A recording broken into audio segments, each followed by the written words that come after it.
Phone tapping మీద స్వేచ్ఛ వాళ్ళు ఇంకొక డిఫరెంట్ కథనం రాశారు.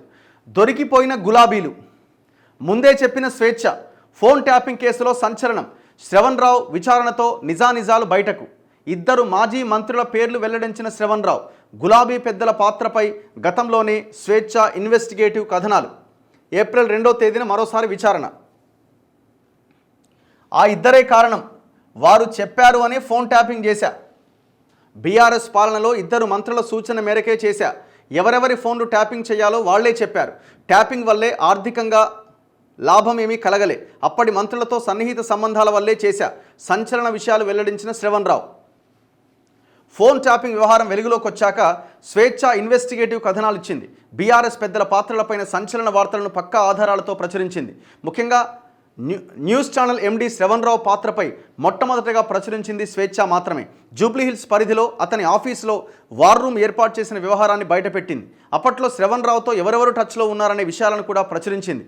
అలాగే ఫోన్ ట్యాపింగ్లో మాజీ మంత్రుల పాత్రపైన ఇన్వెస్టిగేటివ్ కథనాలు ఇచ్చింది. ఇప్పుడు విచారణ సందర్భంగా స్వేచ్ఛ చెప్పినట్టుగానే శ్రవణ్ రావు మాజీ మంత్రుల పేర్లు బయటపెట్టినట్టు సమాచారం.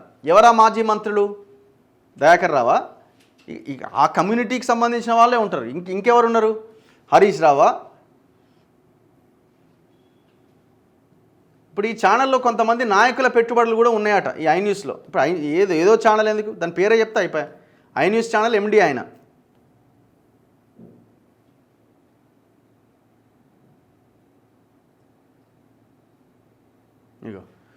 కొందరు రాజకీయ నాయకులు, బడా వ్యాపారులు, పారిశ్రామికవేత్తల నెంబర్లను ప్రభాకర్ రావుకు అందజేసినట్టుగా తెలిసిన నేపథ్యంలో ఆ లిస్ట్ ఇవ్వాలని దర్యాప్తు అధికారులు శ్రవణ్ రావును అడిగినట్టు సమాచారం.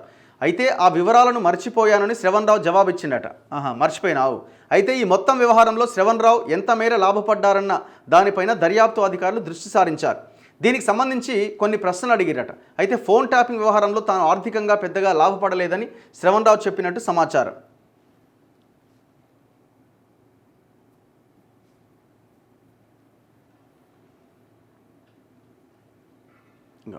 అప్పట్లో ఎస్ఐబి చీఫ్గా ఉన్న ప్రభాకర్ రావుతో పాటు టాస్క్ ఫోర్స్ డీసీపీగా ఉన్న రాధాకిషన్ రావుకు ఒక మంత్రే తనను పరిచయం చేశాడు అని చెప్పినట్టు సమాచారం. కాంగ్రెస్ ప్రభుత్వం ఏర్పడ్డాక ఫోన్ ట్యాపింగ్ వ్యవహారం వెలుగులోకి వచ్చింది. ఎస్ఐబిలో డీఎస్పీగా పనిచేసిన ప్రణీత్ రావు ఎస్ఐబి కార్యాలయంలో ప్రత్యేక కంట్రోల్ రూమ్ను ఏర్పాటు చేసుకుని మరీ ఫోన్ ట్యాపింగ్ చేసినట్టుగా వెల్లడైంది.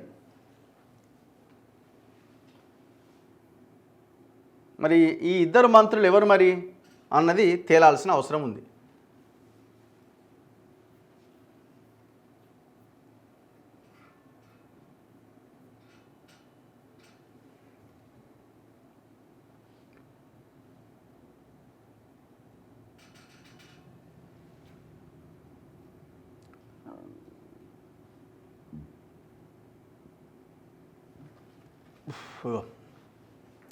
బీఆర్ఎస్ ప్రభుత్వంలో ఒక మంత్రి చెప్పిన మేరకే ఇలా చేశామని కూడా వెల్లడించినట్టు తెలియవచ్చింది.